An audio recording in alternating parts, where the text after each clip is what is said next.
being ហ្នឹងគឺប្រើនៅក្នុងពួក continuous passive voice បងប្អូនត្រូវចំណាំថា being ប្រើនៅក្នុងពួក continuous passive voice គឺប្រើបន្ទាប់ពី was were am is are ហើយ being ហើយប្រើ verb 3 នេះ restarted នេះ verb 3 អញ្ចឹង being គឺប្រើនៅក្នុងពួក continuous passive voice បងប្អូនត្រូវប្រើពាក្យ being ណាយើងប្រែថាកំពុងត្រូវបានតោះណាកំពុងត្រូវបានចាប់ផ្ដើម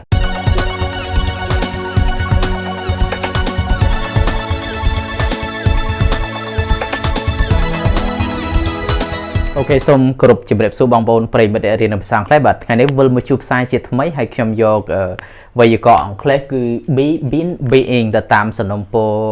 បងប្អូនដែលបានចូល comment ក្នុង YouTube channel របស់ខ្ញុំបាទណាគឺការប្រើប្រាស់ be been ហើយនិង being តើវាមានលក្ខណៈខុសគ្នាយ៉ាងម៉េចណាបាទពីព្រោះ been ហើយនិង being ហ្នឹងវាប្រើនៅក្នុងប្រភេទនៃវេយ្យាករណ៍ដូចគ្នាណាបាទអូខេឥឡូវបងប្អូនមករៀនតែម្ដងបាទអូខេអញ្ចឹងទី1យើងយក be មករៀនណាបងប្អូន be ហ្នឹងគឺមានន័យថា is the base form of the verb be ហ្នឹងគឺជាទម្រង់គ្រឹះឬក៏ជាទម្រង់មូលដ្ឋាននៃកិរិយាសព្ទ be ណាគឺជាទម្រង់គ្រឹះឬក៏ជាទម្រង់នៃកិរិយាសព្ទមានន័យថា be ហ្នឹងគឺជា verb ដើមណាបងប្អូនជាទម្រង់នៃ verb ដើមគឺវាបែងមកជាប្រភេទនៃទម្រង់ verb ដើមហ្នឹងគឺយើងប្រើប្រាស់ be ហើយបាទអញ្ចឹងរបៀបក្នុងការប្រើប្រាស់ be ណាបងប្អូនបាទ use be after two of the following verbs មានន័យថាយើងប្រើប្រាស់ be ហ្នឹងគឺបន្ទាប់អំពីកិរិយាសព្ទបន្ទាប់ពី to បងប្អូនមិនកិរិយាសព្ទទេបន្ទាប់ពី to នៃ the following verb នៅនៃកិរិយាសព្ទដូចខាងក្រោម following verb ហ្នឹងកិរិយាសព្ទដូចខាងក្រោមឧទាហរណ៍ថាពាក្យ hope ណាបងប្អូនពាក្យ hope ពាក្យ learned ពាក្យ need ពាក្យ promise ពាក្យ try ជាដើមគឺយើងប្រើប្រាស់ be ឲ្យបានឧទាហរណ៍ថាម៉េចឧទាហរណ៍ថា I hope to be as fine as my father someday ណាបងប្អូន I hope to be as wise as my father someday មានន័យថាម៉េចបងប្អូនមានន័យថាខ្ញុំសង្ឃឹមថានឹងខ្លាយខ្ញុំសង្ឃឹមថានឹងឆ្លាត to be as wise as ខ្ញុំសង្ឃឹមថាឆ្លាត wise ហ្នឹងប្រែតែឆ្លាត as wise as ហ្នឹងប្រែថាដូចជាខ្ញុំសង្ឃឹមថាខ្ញុំឆ្លាតដូចជាឪពុករបស់ខ្ញុំនៅថ្ងៃណាមួយ someday ប្រែថាថ្ងៃណាមួយឃើញបងប្អូនឃើញពាក្យ be នេះគេបងប្អូន be ហ្នឹងគឺបន្ទាប់ពី to ហើយបាទហ្នឹងគឺយើងត្រូវប្រើប្រាស់ be ហ្មង be ប្រើប្រាស់បន្ទាប់ពី to គាត់នៅចំណាំអញ្ចឹង I want to be a teacher ខ្ញុំចង់ក្លាយជាគ្រូបង្រៀនពាក្យ to be កន្លែងនេះគឺ want to be កន្លែងនេះប្រែតែចង់ក្លាយទៅជា I want to be a doctor ខ្ញុំចង់ក្លាយជាគ្រូពេទ្យឃើញទេអាហ្នឹងគឺយើងប្រើពាក្យ be ហើយ be ហ្នឹងគឺជាប្រភេទនៃកិរិយាសព្ទដែលប្រើបន្ទាប់ពី to ណាបាទShe is learning to be less concerned about other people's opinion. She is learning to be less concerned about other people's opinions. បងប្អូនឃើញណាមានន័យថាម៉េចមានន័យថានាងហ្នឹងគឺកំពុងរៀនណារៀនធ្វើឲ្យខ្លួនឯងហ្នឹងខ្វល់ខ្វាយតិច to be less concerned ហ្នឹងប្រែថាខ្វល់ខ្វាយតិច about others people's opinion អំពីគំនិតទស្សនៈមិនល្អរបស់បុគ្គលដទៃនាងព្យាយាមរៀនពីព្រោះមនុស្សយើងកាលណាអត់បានអប់រំចិត្តណាបងប្អូនតែពាក្យសម្ដីគេនិយាយមកអីចាប់ដើមយកមកគិតទុកក្នុងខួរក្បាលខ្លួនឯងដល់ពេលយកមកគិតទុកក្នុងខ្លួនឯងវាមិនវាធ្វើឲ្យអារម្មណ៍របស់យើងវាអត់ស្ងប់អារម្មណ៍របស់យើងវាក្តៅកាហាយអារម្មណ៍របស់យើងវាធុញថប់ណាគិតពីរឿងគេច្រើនណាពាក្យសម្ដីពេលខ្លះបើសិនជាយើងព្យាយាមអប់រំចិត្តខ្លួនឯងពាក្យសម្ដីរបស់អ្នកទៅគ្រាន់តែជាខ្យល់ដែលហូរមកកាត់ផ្លូវតិចហើយក៏វារត់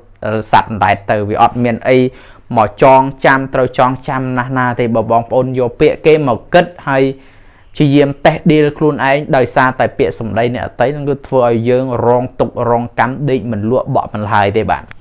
ចឹងនាងព្យាយាមណានាងកំពុងព្យាយាមរៀនធ្វើឲ្យខ្លួនឯងនឹងមានក្តីកង្វល់តិចតួចនៅរឿងរបស់អ្នកដតីនោះគំនិតរបស់អ្នកដតីមិនល្អណាបាទ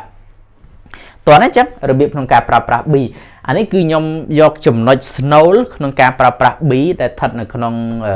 បន្ទាប់ពី to ប៉ុន្តែមាន be យើងអាចប្រើក្នុងទម្រង់បន្ទាប់អំពី more auxiliary verb modal verb ឧទាហរណ៍ថា I can't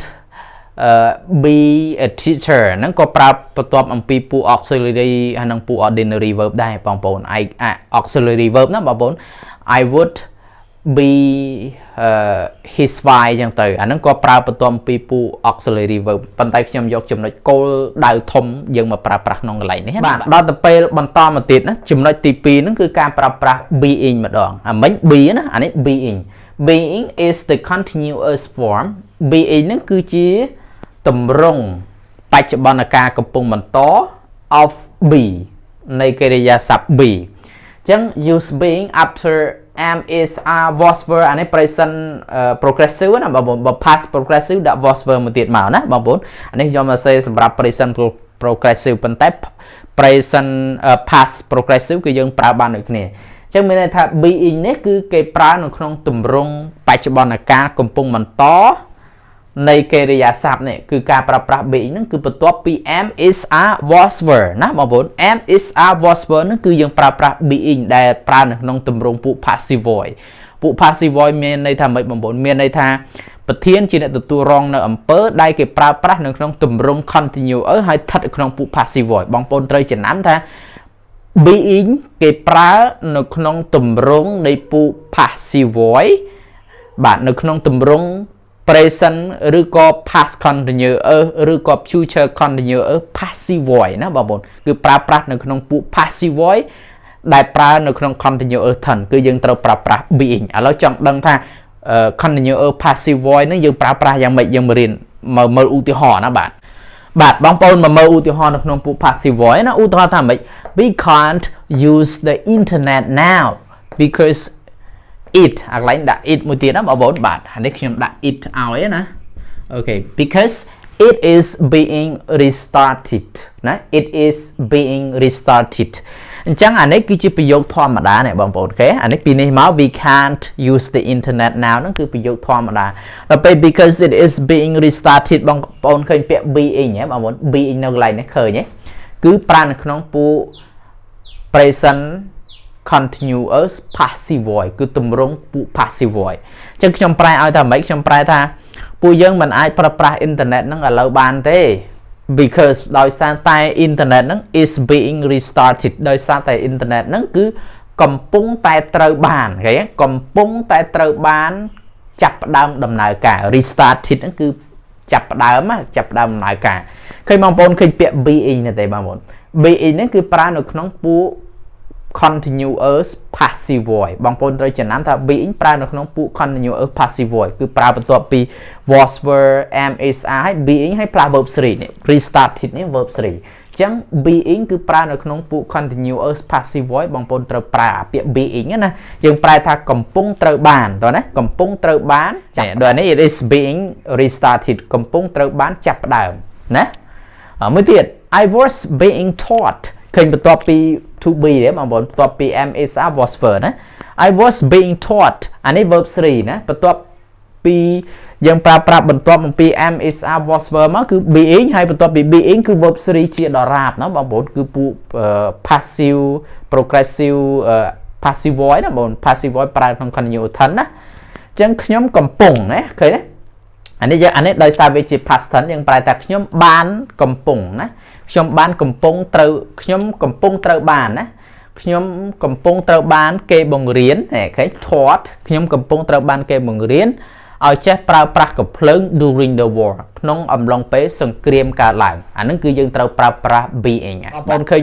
being នៅកន្លែងនេះទេឃើញ being នៅកន្លែងនេះបាទគឺប្រើក្នុងពួក passive voice ណាបាទមួយទៀត been បាទមួយទៀត been ណាពាក្យ been ហ្នឹង is past participle been ហ្នឹងគឺជា verb 3ណាបងប្អូន past participle គឺឬក៏ verb 3មានន័យថា verb 3ណាបងប្អូនបាទអញ្ចឹង use been after verbs have has and had ជាដើមមានតទៀតណាបងប្អូនគឺយើងប្រើ been ហ្នឹងគឺបន្ទាប់ have has ឬក៏ been ណាបាទបន្ទាប់ពី have has ហើយនិង had ហ្នឹងគឺយើងប្រើប្រាស់ been ហើយបាទឧទាហរណ៍ថាម៉េច I have been busy lately I have been busy lately ប្រែថាម៉េចមុនហ្នឹងគឺខ្ញុំរៀងរវល់បន្តិច I have been busy lately មុនហ្នឹងខ្ញុំរៀងរវល់បន្តិចឃើញទេបងប្អូនប្រាប់តពី have អាហ្នឹងគឺជាប្រយោគ present perfect ណាបងប្អូនអានេះប្រយោគ present perfect អានេះ past perfect ណាបងប្អូនបាទអានេះគឺជាប្រយោគpast perfect ណាបងប្អូន past perfect គឺយើងប្រើប្រាស់ been នៃ verb 3ដូចគ្នាណាបាទ My car has been stolen my car has been stolen អានេះគឺជាប្រយោគpresent perfect passive ណាបងប្អូន my car has been stolen ឡានរបស់ខ្ញុំហ្នឹងគឺត្រូវបានគេលួចហើយណាយើងអត់ទាន់ដឹងពីថ្ងៃណាដឹងពីពេលវេលាច្បាស់លាស់ណា my car has been stolen ឡានរបស់ខ្ញុំត្រូវបានគេលួចហើយមួយទៀត he had been waiting for hours អានេះគឺ past perfect continuous tense ណាបាទ he had been waiting for hours គាត់នឹងគឺបាននឹងកំពុងរងចាំគេនឹងរាប់សិបម៉ោងអស់រាប់ម៉ោង for hours នឹងគឺរាប់ម៉ោងឃើញសកម្មភាពរបស់វាគឺកាត់ក្នុងអតីតកាលអញ្ចឹងសង្ឃឹមណាបងប្អូនខ្ញុំសរុបមកសង្ឃឹមទៅបងប្អូនយល់អំពីគន្លឹះក្នុងការប្រើប្រាស់ be being ហើយនិង be នៅក្នុងភាសាអង់គ្លេសបាទសង្ឃឹមថាវីដេអូនេះបានជាប្រយោជន៍សម្រាប់បងប្អូនអ្នករៀននៅភាសាអង់គ្លេសបាទបាយបាយ